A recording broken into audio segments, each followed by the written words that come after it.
Hey everybody, welcome to this week's Soul Reset video. And this week, we're going to be talking about rest. Now, when I say rest, what do you think about? Do you think about taking a nap? Do you think about going for a walk? Do you think about reading a book? What are the things that kind of help you just feel like you need to rest for a minute?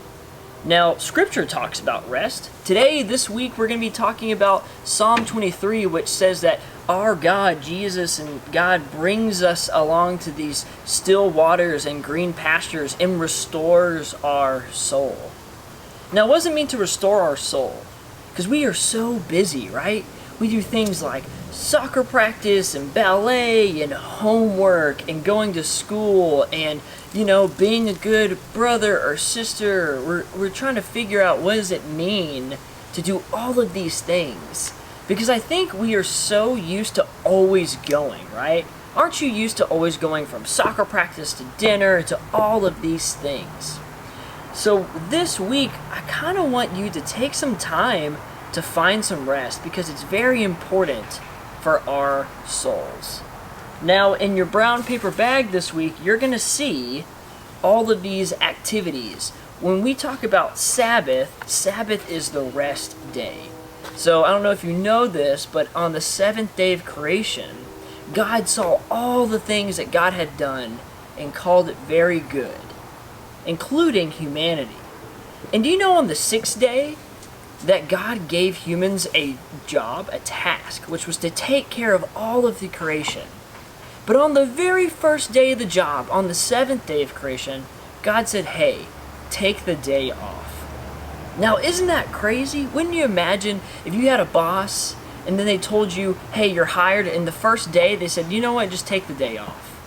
And the reason why God does that is to show that your worth and your value isn't based off of how good your homework assignment is or how good you are at sports. That your worth is based off of the fact that you have been created by God and that you are a good creation. And sometimes we need to be reminded of that. So when we do our Sabbath day activities, which are in your thing, I want you to think about, hey, what does it mean to write a letter to someone to help them inspire this week? I was able to do that this week. What's some other stuff on here? Read a scripture story. We just went over one. That's another thing I've done this week. What's something else here? Watch the sunrise. Now you have to get up really early to do that.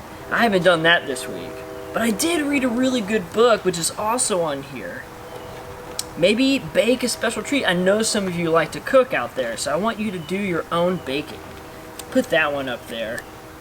Alright, and when you do this, I want you to think about what are the things that make you happy, and what are the things that kind of make you a little stressed out. Now, when you see the things that make you happy, that's the stuff that give you rest. Those are the things that help you feel rested. Now, you probably are wondering what's going on here on the table. I wanted to give you a little illustration about rest here. So I have 4 little seeds here. These 4 seeds, we're going to have their squash seeds. We're going to put these in this little planter in front of me. And I've dug a little hole about like an inch deep, so I'm going to put these in here. And now, when I got 4 of them because I want you to think about 4 responsibilities. 4 things that you have to do in your life. Now think real hard. What are those things? Is it sports? That can be our first seed. Our first seed is sports, right? What about being a good brother or sister or sibling? Being a good sibling. That's our second seed. What about being a student? You're all students, right? You're all going to school, learning, trying to get all this information in your head. Let's put that one in here too. Got that seed. What should be our last one? Let's see. Well, we talked about sports, we talked about family. How about, I don't know. How about just, being a fun person, being likable. Sometimes we work really hard to be likable by other people. So maybe being a good friend. That would be a good one to have in here. Being a good friend. Let's put that one in here. Alright? Now when you put seeds in the ground, what's one of the things you need for them to grow? Oh yeah, a little bit of water. You need some water for them to grow. And now I want you to think about yourself as this glass of water. Now we have 4 things here, responsibilities that need to be taken care of and spent time with, right? So I'm going to take this little glass of water. Okay, there goes to the sports or extracurriculars, ballet, dance, band. Some of you like to do artwork and those kind of things that are meant for school or extracurriculars. There goes some of that. And then you got your siblings, or being a good family, or, you know, daughter, being a good son. I got that going on over here. And then we talked about doing our schoolwork, right? And that takes a lot out of us sometimes. So we're going to put a lot of water in there, double dab of water on that.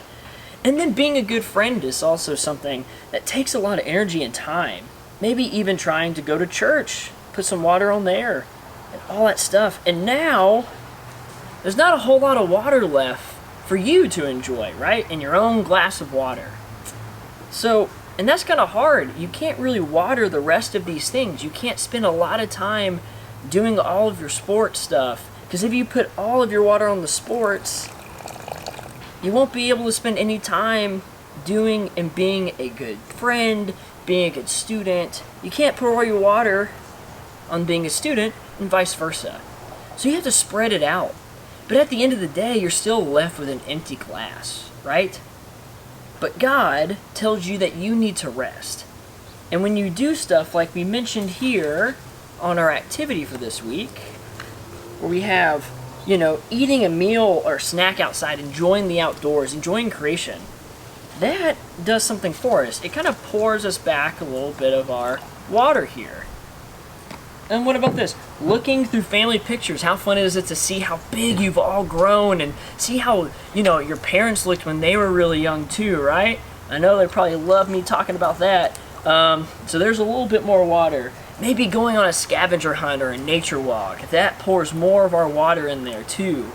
And then, what's something else? Doing something physical you enjoy. Maybe that's yoga. Maybe that's doing a sport for fun.